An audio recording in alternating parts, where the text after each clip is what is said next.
Kenapa sih kita susah banget bilang enggak sama diskon? Di dalam psikologi, ada istilah yang namanya loss aversion atau ketakutan akan kehilangan. Ketika kamu melihat label hanya hari ini atau diskon terakhir, otak kamu tidak membaca itu sebagai kesempatan untuk hemat. Otak kamu membacanya sebagai sebuah ancaman. Otak kita merasa kalau kita nggak beli sekarang, kita kehilangan uang. Padahal faktanya, kita nggak punya barang itu dari awal, jadi kita nggak kehilangan apa-apa. Tapi, marketing modern di tahun 2026 menyerang sisi primitif otak kita. Mereka menciptakan rasa urgensi palsu. Selain itu, ada yang namanya dopamine hit. Saat kamu berhasil mendapatkan barang harga 100.000 dengan harga 50.000, otakmu melepaskan dopamin, zat kimia yang bikin kamu merasa senang, merasa menang, merasa jadi pembeli yang pintar.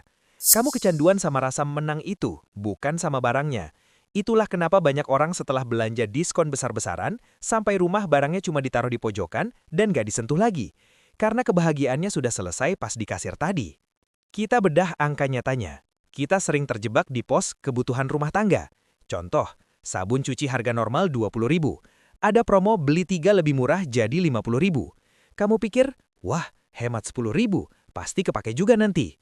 Tapi coba lihat dari sudut pandang cash flow atau arus kas. Kamu yang gajinya 3 juta, baru saja mengunci uang 50.000 untuk sabun yang baru habis 3 bulan lagi. Di saat yang sama, kamu mungkin butuh uang itu buat bayar parkir, tambal ban, atau darurat lainnya. Sekarang bayangkan kalau kamu melakukan ini di 10 barang berbeda. Sabun, minyak goreng, baju, kuota data, sampai skincare. Tanpa sadar, ada 500.000 sampai 1 juta uangmu yang mati di tumpukan barang stok di gudang. Kamu merasa miskin dan gak punya uang di akhir bulan, padahal uangmu berubah jadi tumpukan barang yang sebenarnya gak harus dibeli sekarang. Di tahun 2026, cash is king. Memegang uang tunai jauh lebih menyelamatkan daripada memegang stok sabun untuk 2 tahun ke depan.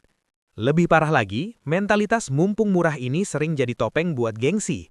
Mumpung lagi promo, beli sepatu merek X biar kalau nongkrong nggak malu-maluin. Ini adalah jebakan social validation. Kita membeli barang murah bukan karena fungsinya, tapi karena kita ingin dianggap mampu oleh orang lain. Di psikologi keuangan, ini disebut keeping up with the Joneses versi budget. Kita memaksakan diri membeli barang branded yang sedang diskon hanya supaya level kita terlihat naik. Padahal level keuanganmu ditentukan oleh apa yang ada di saldo tabunganmu, bukan apa yang melekat di badanmu. Tahun 2026 adalah tahun yang keras bagi mereka yang hidup demi pandangan orang lain, tapi sangat mudah bagi mereka yang berani tampil sederhana demi masa depan yang tenang. Terus, gimana caranya biar nggak terjebak lagi? Saya kasih 3 tips maut. Pertama, hapus aplikasi belanja yang nggak perlu. Kalau kamu nggak lihat promonya, kamu nggak bakal pengen.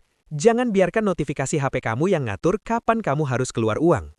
Kedua, buat daftar kebutuhan versus keinginan.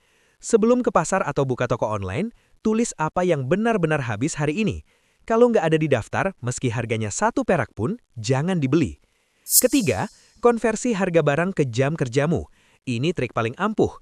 Kalau gajimu 3 juta sebulan, berarti sejam kerja kamu dihargai sekitar Rp15.000. Saat mau beli barang harga Rp150.000 karena mumpung murah, tanya diri sendiri. Barang ini sebanding nggak dengan 10 jam saya banting tulang cari uang?